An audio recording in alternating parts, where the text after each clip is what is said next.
sa muling pagpapala mo sa amin na hindi lamang mabasa kundi may ipapahayag din sa amin ang iyong banal na salita, may ipapahayag sa amin ang iyong dakilang kalooban, ang aming tanging pag-asa mula sa pagkakalugmok sa kasalanan at yun ay ang Ebanghelyo ni Kristo Jesus. At aming dakilang pribilehiyo na dahil kay Kristo Jesus, hindi na pagsuway kundi mapagpasalamat na pagsunod ang siyang magiging katangian ng buhay na ito na yung kaloob ayon lamang sa iyong biyaya. Dalangin namin, Panginoon, ng bawat isa ay yung pagkalooban ng lahat namin kailangan upang maunawaan hindi lamang sa isip kundi maging sa aming puso ang katotohanan ng iyong salita, maituon ang aming mga mata kay Kristo Jesus na siyang nakaluklok sa iyong kanang kamay na patuloy na nanalangin para sa amin at may pahayag, may paggalob sa amin ang kalakasan at kapangyarihan na sumunod ng walang anilangan sa halip buong puso, buong pasasalamat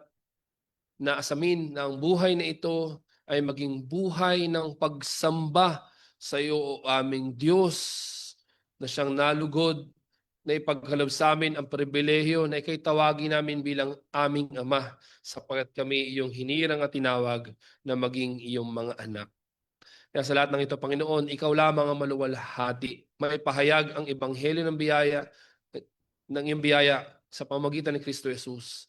At sa pamamagitan ng pagkilos ng banal na Espiritu, ang iyong banal na salita ay siyang matatanim sa aming mga puso. At ang maging tugon namin ay hindi pagkakasala o pagsuway, sa halip ay maluwalhati at mainam na pagsunod sa iyong kalooban bilang pasasalamat, o aming Diyos. Ito po aming dalangin sa pangalan ng aming Panginoong Kristo. Amen.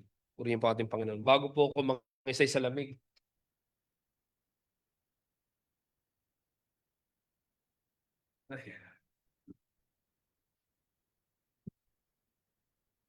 tayo po ay magpapatuloy sa atin pong pangangaral mula sa Book of Proverbs, one of the wisdom books in the Old Testament,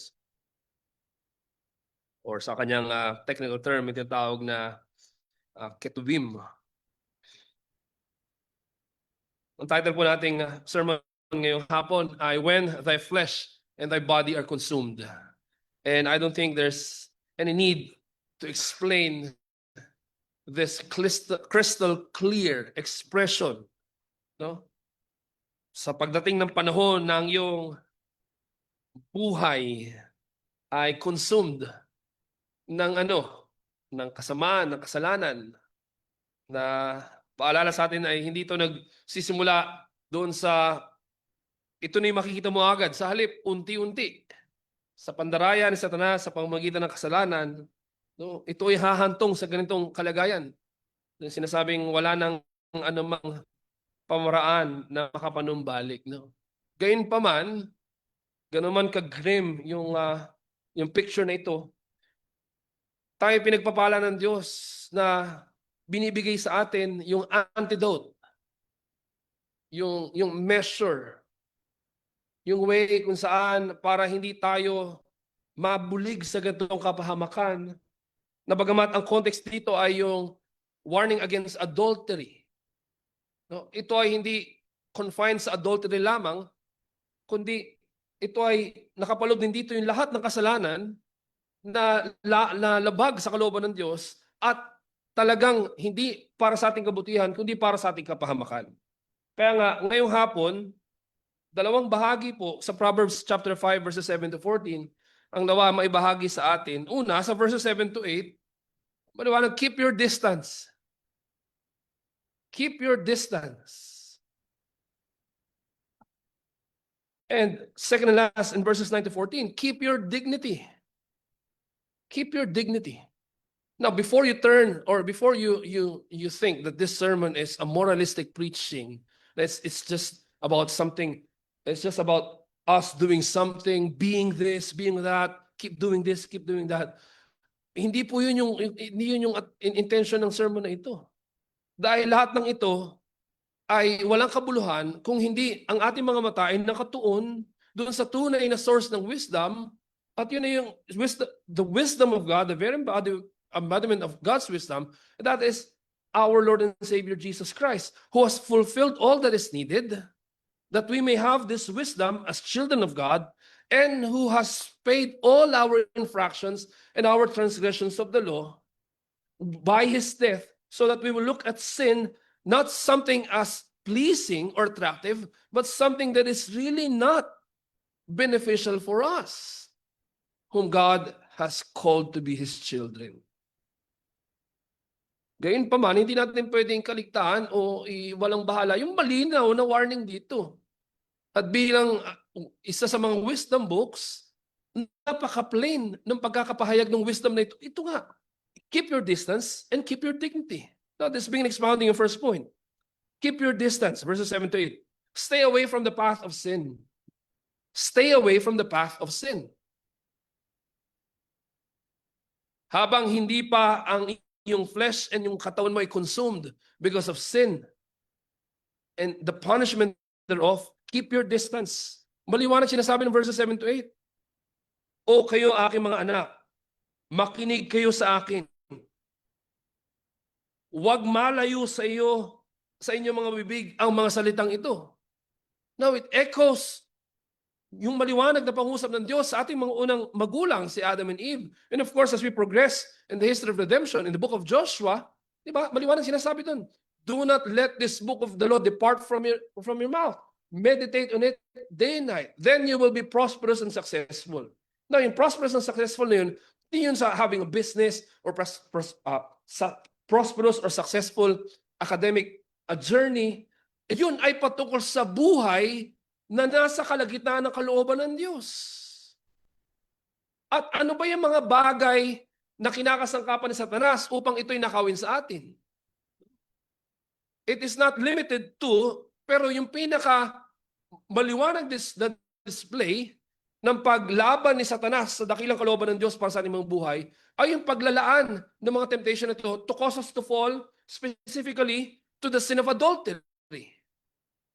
No, yung adultery ay hindi pagiging matanda. No, iba yung adulting, iba yung adulthood. Yung adultery ay ano yun?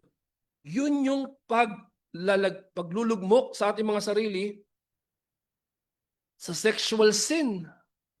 Hindi lang yun na may asawa ka na, pinakailan mo pa yung asawa na may asawa, kundi ikaw walang asawa, ikaw nag-engage sa kasalanan ito, sa may asawa, o kahit ikaw wala pang asawa, at yung taong yun ay wala pang asawa, kung inilalagak mo yung sarili sa mga bagay nito na hindi pa nalaan ng Diyos para sa iyo. Keep your distance. Bakit? Yun yung sinasabi ng salita ng Panginoon. Keep your way far from her and do not go near the door of her house. Yung antecedent ng pronoun dito na her, pertaining to that woman, the woman of adultery, whether prostitute o ano pa man, na ginagamit ni Satanas, no, upang tayo ilure sa kasalanan, specifically adultery, and mind you, hindi ito laging ang women lang yung temptress, no? It can be also the other way around. Women falling into the sin because of an adulterous man. Kung narinig natin, an ounce of prevention is better than cure, mas maliwanag. Ang antidote, yung measure that we are to take, ay wag mo nang ilapit ang iyong sarili sa temptation. Bakit? Keep your way far from her and do not go near the door of her house.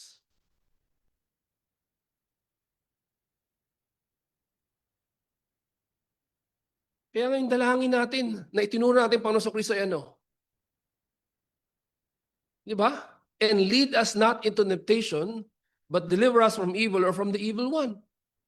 So when we pray in the manner that the Lord Jesus Christ has taught us to pray, kabalintunaan, yung sabi natin, and lead us not in temptation, no Lord, wag mo kaming iadya patungo sa tukso, kasi kami na yung gagawa nun para sa aming mga sarili. Diba? Yun ay walang ibang pinatutungkulan sa Book of Proverbs kundi kahangalan. Yun yung maliwanag, keep your distance. Hindi, pastor, wala naman, ano lang kami, more than friends but less than lovers. Artista, di ba?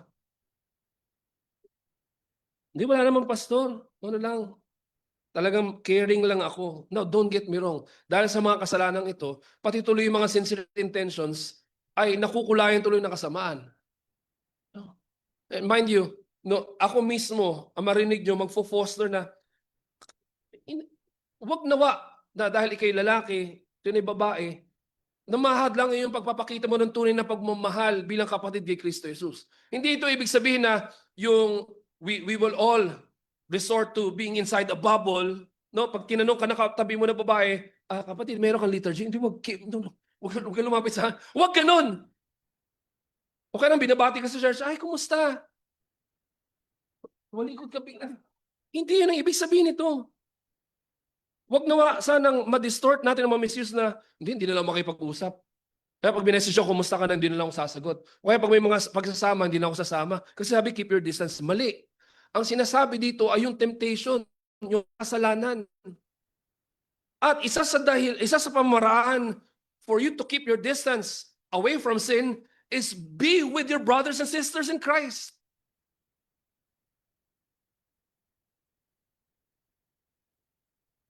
Kaya, yung simple rule ay ito. Para maiwasan mo yung pagkakasala, note, no? Note very well. Nota bene. Iiwasan mo yung pagkakasala, hindi dahil may hinuha ka na that's your way of earning a place in heaven, but because you're heaven-bound. Hindi ako dapat mag-involve sa ganito dahil hindi ito yung kalooban ng Diyos sa akin na tumubo sa akin mula sa kamatayan ng aking kasalanan. For you to avoid sin, ay avoid the place where the temptation arises. But not in a legalistic way. Hindi kaya sa aming pinanggalingan na 5 minutes mo ba ang kausap ng babae, ay meron ka nang ginagawa masama. I'll give an example, no? Ako ay naging subject ng ganitong klaseng legalistic, ano. So may nakasabay akong ka-eskwela, no? At alam ko rin yung kanyang kalagayan, lumaki sa hirap o ganito. No? Wala naman kami sariling sasakyan noon. So kami nag-co-commute din. So nakasabay, ako'y gutom na. Hindi ka naman pwedeng sabihin, sige mauna ka na kasi kakain ako. Di ba? Out of Christian love, ay nagugutom na, gusto mo, kakain tayo dito. Wala kang public place, anong gagawin nyo ron? Di ba? Subukan yung gumawa ng sa Jollibee. No? Ikaw nga hindi mo asikaso sa sarili mo, sobrang ingay, sobrang gulo, tapos gagawa ka pa ng mga ganong bagay. Kaya tuloy, anong nangyayari, imbis na ma-express, ma-exhibit yung tunay na love sa kapatid, sa Panginoon, nakukulayan ng mga bagay-bagay. Bakit? Dahil hindi tinitingnan kung ano yung antidote ng gospel. But in light of the gospel, in light of what the Lord Jesus Christ has done for us, granting us new life, new identity, being united with Christ, granting us with the wisdom that we need to discern what is right and what is evil, to be able to sift through the weeds, understanding that you no longer belong to the world, nor to yourself, nor to the devil, you belong to Christ. Therefore, it is His will that your life will be characterized with thanksgiving unto Him expressed in our obedience. And one thing that we must first obey is this. It is the will of the Lord that we keep our distance from the places of sin where sin is encouraged, where sin is fostered, where sin is condoned. Yeah, pag sinabing keep your distance, huwag ka na mag-justify.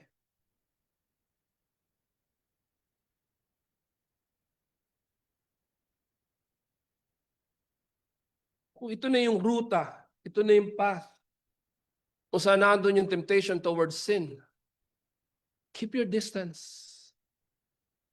Keep your distance.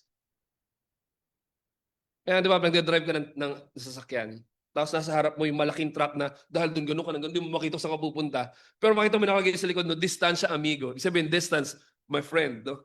Keep your distance. Yun ang kailangan natin, mga kapatid.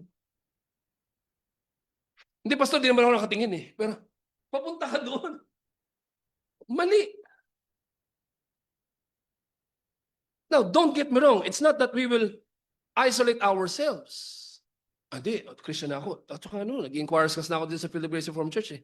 No, hindi na ako hindi ko na papaunlakan yung paanyaya ng mga taong ito ng mga kampo ni Satanas. Hindi ganoon. Yan, sa trabaho, hindi mo na maiwasan. Di ba? Pwede tayong makisama, pero huwag kang makisama.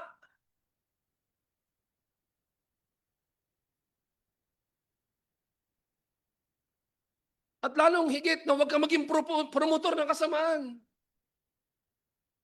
Yung Sunday, nandito ka sa church, pero pag hindi ka namin nakikita, Ikaw na nakita sa iyong sarili, pero ang katotohanan, nakikita ka ng Diyos,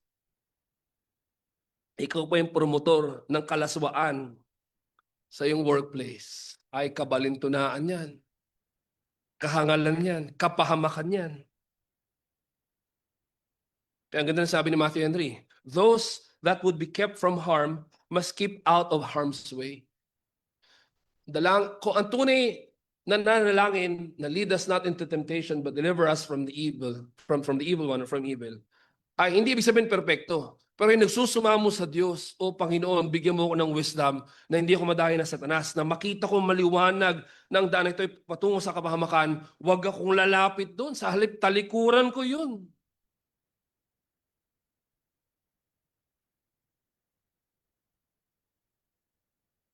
Kaya nga, garbage in, garbage out. Kung ang oras mo, nilalaan mo sa kalaswaan, sa mga taong malalaswa, sa mga taong walang patumangga sa pag-involve sa kasalanan, Huwag ka mabibigla, huwag ka magtataka kung yun din ang sinasabi mo, yun yung hinahanap mo, yun yung damdamin mo, yun yung pinapahalagahan mo. Kaya maliwanag. Kaya nga sabi, good fences make good neighbors. Di ba? Hindi dahil sa hindi natin sila tatratuhin tao, sa halip, kinikilala natin sila na sila ay walang pagkakailan sa katotohanan, dapat ma-maintain yung tamang fences.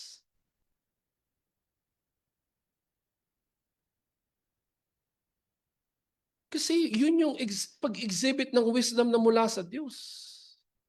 Di ba? Ang maliwanag sinasabi ng ating Panginoon patungkol sa iglesia ng ating Panginoon Kristo. Di ba? Sa liham ni Apostol Pedro, di ba? But you are a chosen nation, a royal priesthood, a people belonging to God. Di ba? Whom God has called out of darkness into His marvelous light, that you may show forth, di ba? That you may show forth the praises of Him who called you out of darkness into His marvelous light. Maliwanag, pinapakita ng Diyos, ito yung kadiliman, ito yung kaliwanagan. No, huwag kang sumausaw doon.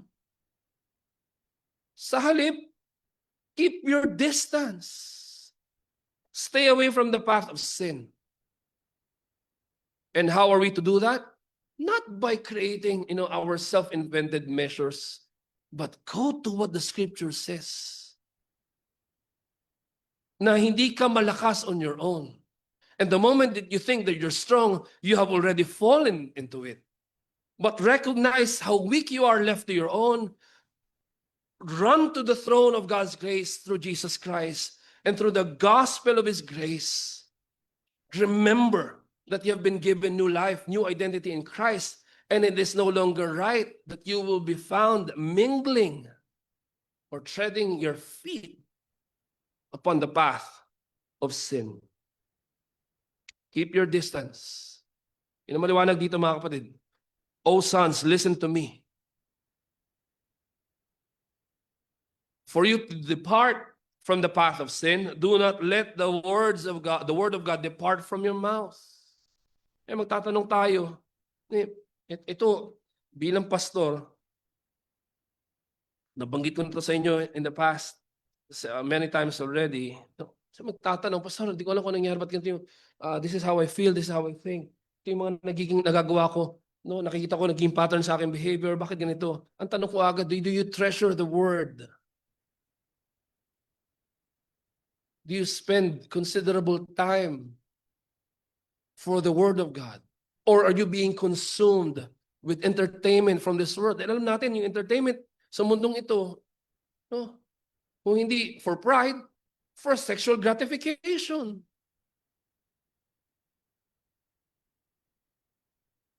Huwag din kayo masumpungan na nakikihalo sa kapalaluan ng mundong ito. My body, my choice. Ito yung suot ko para kasi comfortable ako dito. Well, totoo naman yun. No, hindi naman ako magsusuot dito ng pinya, no? Kaya pink na may green. Kasi gusto ko komportable din ako. But the rule is, hindi lang yung komportable ka. Dapat din in wisdom, komportable din yung tao na makakita sa iyo. Yung iba sabi niya, wala yan sa pananamit ng babae. Kundi doon dahil doon sa malaswang pag-iisip ng, ayun na nga, malaswa na nga, ibubulig mo pa yung sarili mo. Huwag tayong makiayon sa kahangalan ng mundo na ito. Alam mo na ganito kasama yung sanlibutan. Ganito makasalanan sa sanlibutan. Huwag ka na makiayon sa halip. Keep your distance. Keep your distance. Stay away from the path of sin. Not by your own strength, not by your own wisdom, but by the strength and the wisdom that come from God through the gospel of the Lord Jesus Christ. Ano yun? Hindi ka nakabilang sa mundo. Hindi ka nakabilang sa iyong sarili. Hindi na kay Satanas, kay Kristo. So paglingkuran mo si Kristo sa pamagitan ng mapagpasalamat na pagsunod sa kanyang kalooban at kalooban niya na huwag kang maging instrumento ng kalaswaan, ng pangangalon niya, ng kasalanan, hindi laban sa Diyos, hindi laban din sa ating sariling katawan. And that brings us to our second and last point. Gaano ba ka-practical ito mga kapatid? Gaano to ka-prudent? Not only that you are to keep your distance or that you are to stay away from the path of sin, keep your dignity. Keep your dignity. What do we mean by that? In verses 9 to 14, sober up to discern the cost of sin. Again, keep your dignity. In other words, sober up through the wisdom of God that you may discern the cost of sin. Yes, you heard it right. The cost of sin. Everything has a cost. The question is it worth spending that much for that? Kaya tingnan nyo sa verses 9 to 14. Ano sabi? Huwag ka nang umapak dyan. Huwag mo nang lakaran yan. Or else. Yun yung lest. The meaning ng lest. Ano sabi? You give your honor to the others. Sino yung others na yan? Yung mga kasabwat ng adulterous woman. Ibig sabihin yung mga accessory to the sin. Ibig sabihin mga kasangkapan ni Satanas upang ikaw ay ibulig sa kapahamakan ng kasalanan. And your years to the merciless.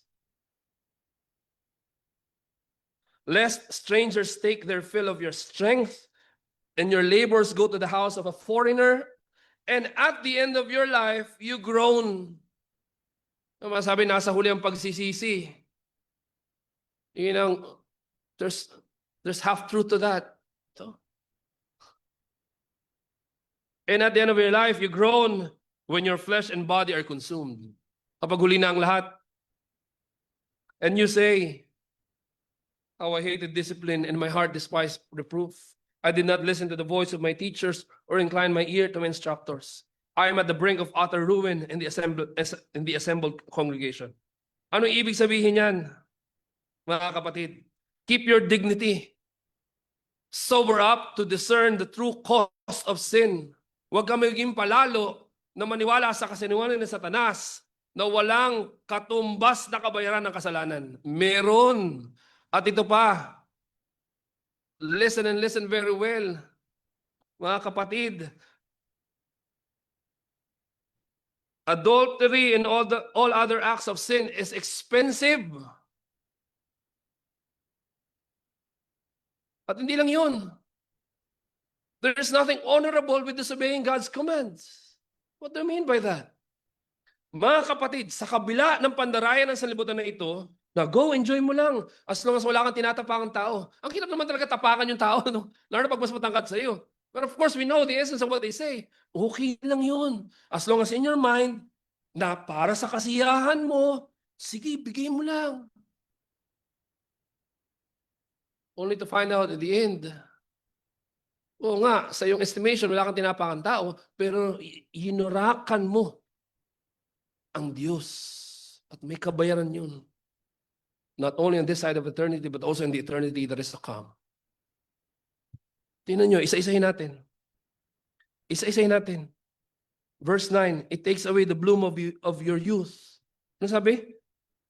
Lest you give your honor to others and your years to the merciless. Kung susumahin natin, ano?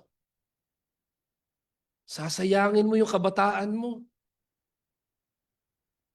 Sasayangin mo yung lakas mo na kaloob ng Diyos para sa iyo. In other words, sasayangin mo yung buhay mo. Di ba sabi nga huwag mong subukan. Totoo naman yun eh.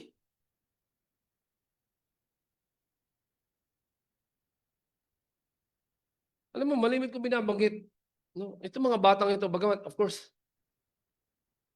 marami sa kanila may mga sakit, nasa ospital. Pero kung ating susumahin ng mga bagay-bagay, mapalad ang mga batang ito. Bakit? They were born into the church. They're being raised in a church where the gospel is faithfully proclaimed. Kaya sa biyaya ng Diyos, talagang maawit nila yung early let us seek thy favor. Early let us do thy will. Hindi gaya natin. No, kami nila Derek.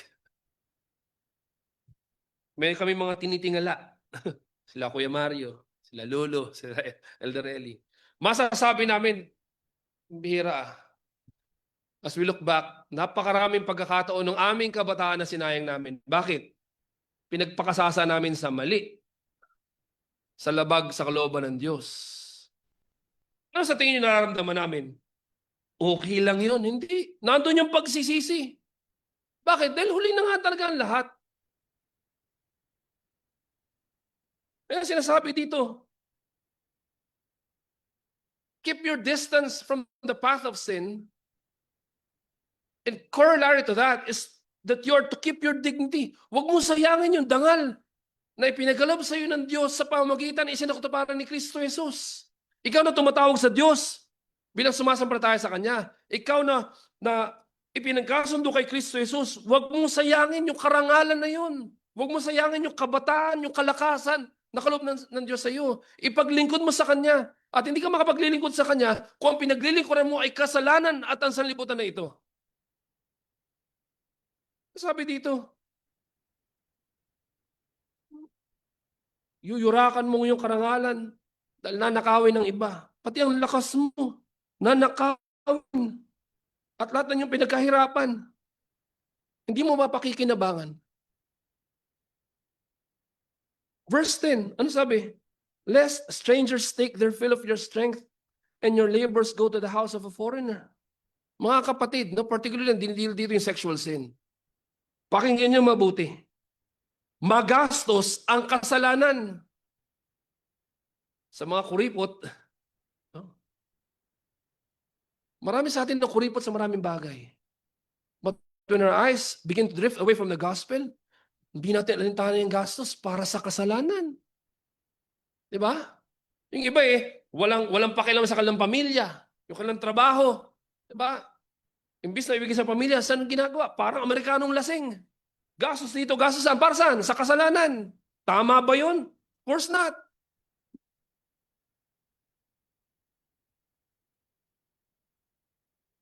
Tayo, patang-pata, tipid na tipid sa pagkakaloob, sa paglilingkod.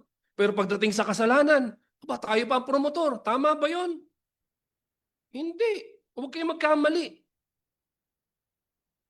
Your sin will find you out. Kaya nga bago dumating sa panahon na yun, sinasabi sa atin dito, walang kapakinabangan ang pagpapakasasa sa kasalanan. It will be very costly. It will be very expensive. And what does that mean? Maging yung pinagkahirapan mo, all those things that you've earned with your blood and sweat, iba lang ang makikinabang dahil ikaw ay nagpadaya sa gawa ni Satanas. Hindi lang yun. Hindi lang yung kalakasan mo, kabataan mo mawawala. Yung pinagkahirapan, mawawala din. Ito pa, maging kalusugan. Ano sabi sa verse 11? And at the end of your life, you groan when your flesh and body are consumed. Wala pa ako nakitang tao na nagpakasasa sa kasalanan, no, na healthy inside and out. Tayo nga lang na may pagkakasala sa Diyos. Nakakaunawa ng ebanghelyo. No, when we understand the pangs of sin, it affects not only our spirit and soul or emotions, it also affects our bodies. Hindi ba? E paano pa kaya na kanyang buhay ay lubog sa pagkakasala, lalo na sa kasalanang ito? It undermines our health. Yung iba, nagsasabi na, hindi, okay lang. As long as I practice safe sex. As long as there's consent. As long as we're happy doing it together. Wala akong tinatapakan. Kapahamakan. Kapahamakan. Kaya nasabi ko kanina, adultery and all other acts of sin is expensive. Bakit? Pag ikay nangangalunya, no, kailangan mong gumamit ng mas maraming nerves, brain cells to justify what you're doing. Mag-i-employ ka pa ng ibang tao para maging kasabwat mo. Di ba? Gagastos ka pa. Stubbornness and all other forms of foolishness is humiliating as well. Naalala niyo yung isang nangyari na mataas yung position sa company, no, ng concert, no, nasumpungan na ang kasama niya ron ay hindi niya asawa. Ano nangyari? Loss of career. Sa kabila ng pagiging double standards sa lipunan na ito, no? At least nandun pa rin, nagre-remain yung understanding ng ano yung that moral law written in our hearts. Loss of career, loss of health, loss of family.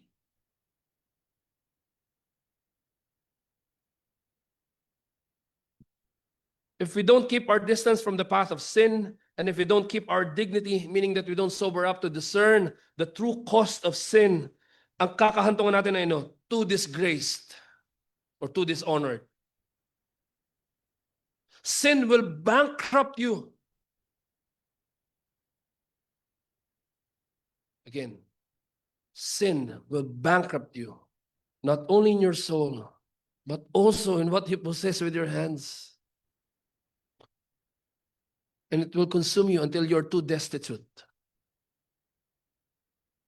And it will affect not only your soul, but also your body to the point that you're too debilitated. Sin will eat you up. Sin will eat you up. Kaya nga dito mga kapatid sa verse 12, ano sabi? Nung paghuli ng lahat, yung paubos na yung kanyang buhay, lahat ng kanyang pinagkahirapan, nawala na, ninakaw na ng mga kasabwat sa kasalanan ito. Ano sabi? Darting point. He is too humiliated na walang ibang dulot ay remorse at self-condemnation. Diba? Ano sasabihin? Bakit kasi? Kinamuhian ko yung pagtuturo sa akin. Ba't kasi kinamuhian ko yung pagkukorek sa akin? Hindi ako nakinig sa mga taong nagmamalasakit lang naman sa akin. At hindi ako nakinig dun sa mga taong tinalaga ng Diyos upang ituro sa akin yung tama. Verse 14, nasaan siya?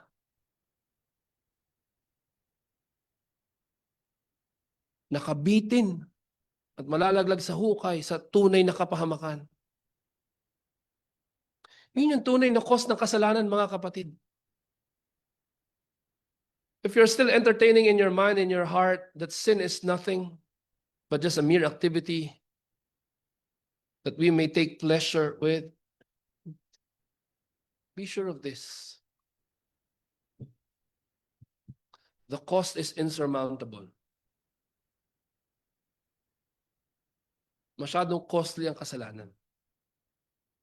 Sin will eat you up. Sin will disgrace you. Sin will damage you.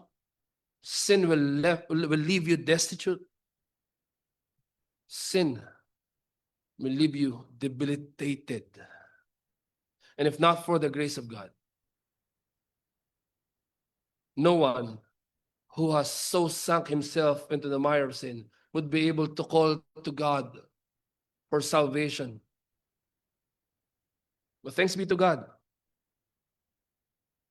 Hindi man natin tiyak yung lahat natin pinagdaanan. And there's no need for us to broadcast all the sins that we have done in the past. Dahil kay Kristo Jesus, the embodiment of wisdom, the very wisdom of God.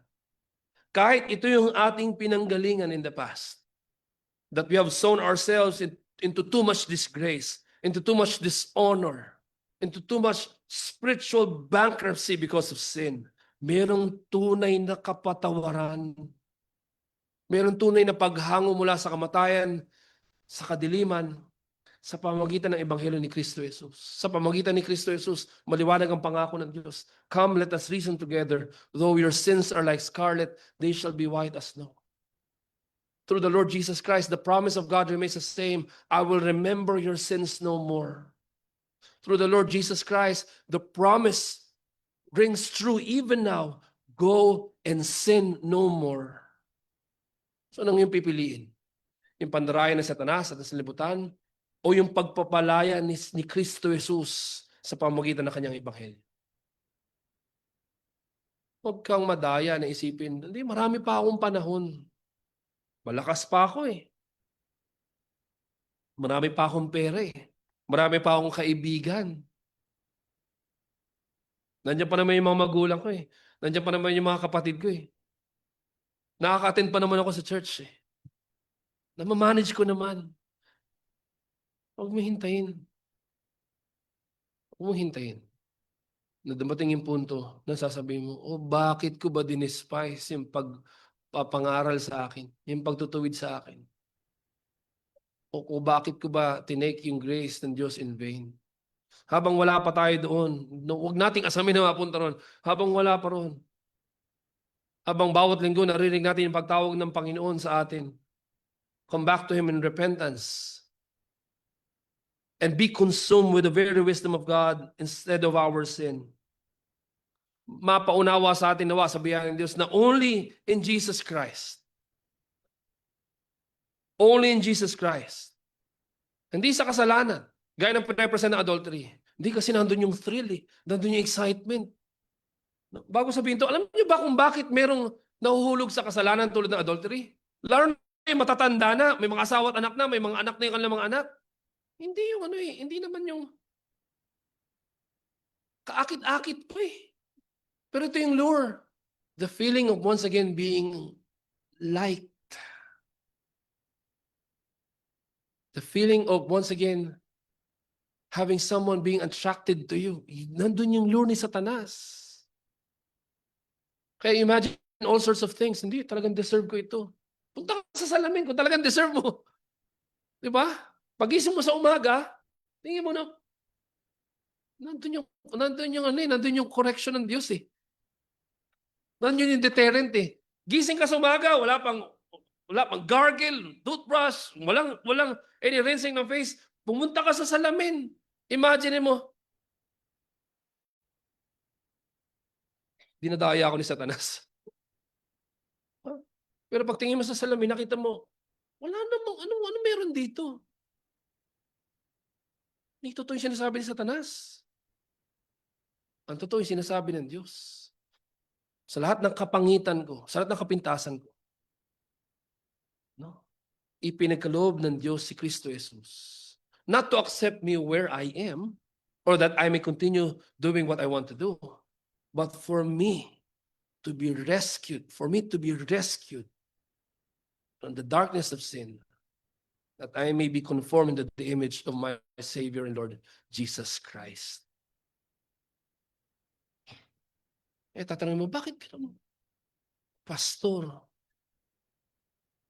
mangangaral, lingkod ng Panginoon. Sama-sama yung mga balitang dumarating sa atin, di ba? Ilan sa kanila, hinangaan nyo pa.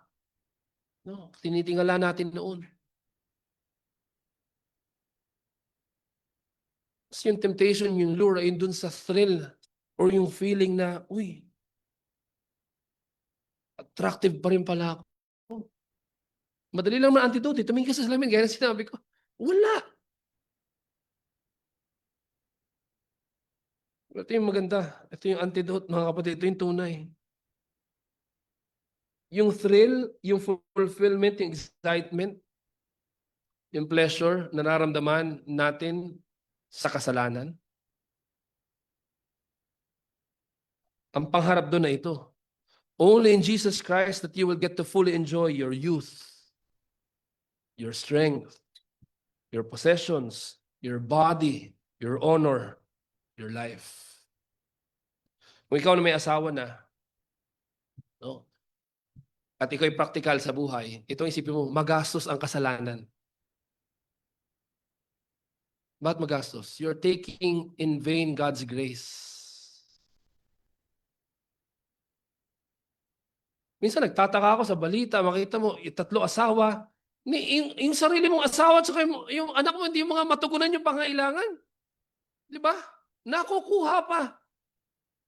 Nakukuha pa man babae, man lalaki. Di ba sabi nga doon sa TV show di ba sabi, sige, gumawa ka ng gumawa. Pagpagod ka ng gumawa, bumalik ka sa akin dahil ganun kita kamahal. Akala nila commendable yun. Mali yun. Bakit? Hindi yun tunay na pag-ibig. Ang tunay na pag-ibig ay ano? Ituro kapahamakan yan. Kapalaluan yan. Lumapit ka kay Kristo. Nasa Kanya yung tunay na enjoyment. Ikaw bilang kabataan, sabi mo, wala ganong thrill yung aking buhay. Ganda lang. Church, aral, bahay, trabaho. Okay lang yun.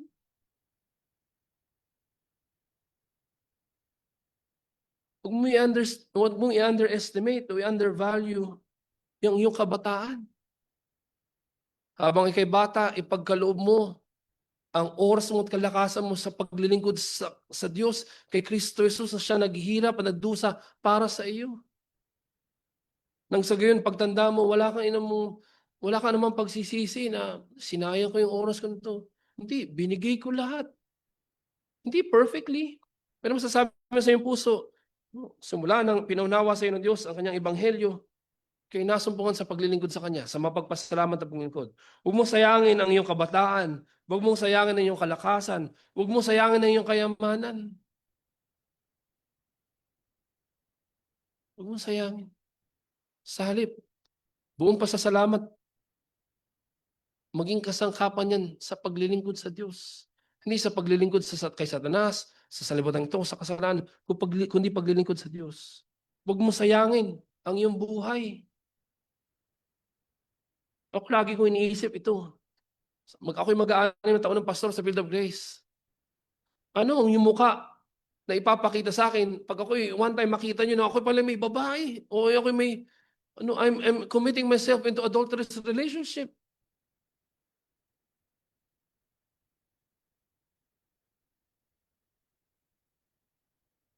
Ano nang sasabihin ng aking asawa? Ano nang sasabihin ng aking anak? Aming anak, naturo namin, ito dapat ikaw mag-pray. Huwag mong gawin yan, mali yan. Only to find out na ako pala promotor ng pagkakasala. Lagi mong isasalang-alang yung cost. Anong sisingilin sa kasalanan? Pamilya, church, kalunos-lunos. Magkakasama tayo mananalangin, kakasama maglilinis dito, magkakasama mga hayo, bibisita sa mga, tapos masusumpungan ka na, sa kasalanan mo pala pinapagamit ang iyong buhay. Ano, ikatutuwa namin? Hindi, ikalulugmok namin sa bigati. Lagi yung tinatanong sa akin sarili, ano ba? Ano ba yung aking ginagawa na maaaring naging dahilan? Na ginajustify nila yung kanilang mga kasalanan. Baka sa aking sarili may nakikita sila. Kaya namin itong ginagawa kasi yung pastor mismo, yun ang lagi balik sa akin every Monday. Ano yung saan ba ako nagkulang? O saan ako nagmalabis? Kaya yung iniisip nyo, hindi, ako naman to, ako lang maapektuhan. Mali! Ang pagpapakasasa mo sa kasalanan, hindi lamang ikaw maapektuhan, kundi maging yung mga tao na kinikilala mo na kapatid mo kay Kristo.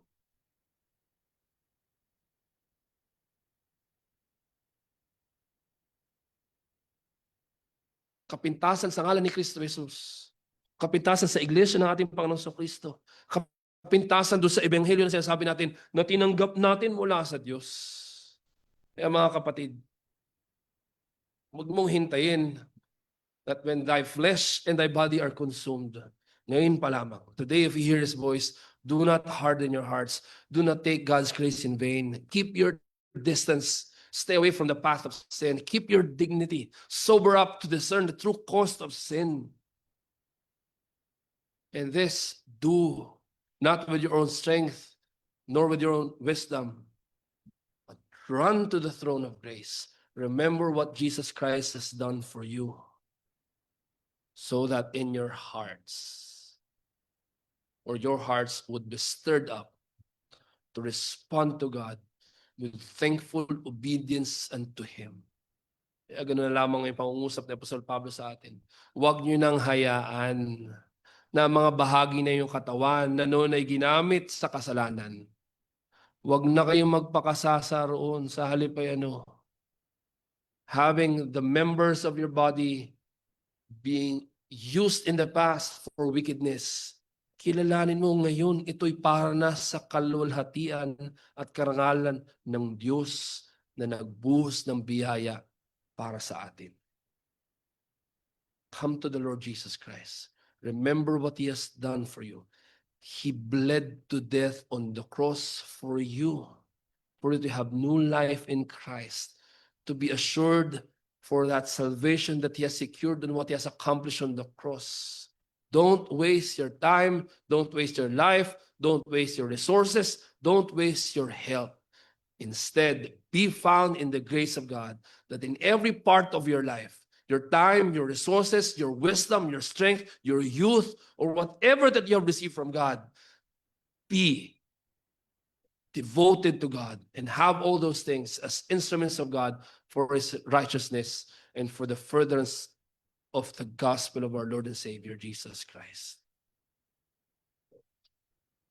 Don't be fools, but instead be wise through the gospel of our Lord and Savior, Jesus Christ. Keep your in the path of sin. Do not dishonor God through sin. Rather, honor Him with that new life that you have received through Christ. Let us pray.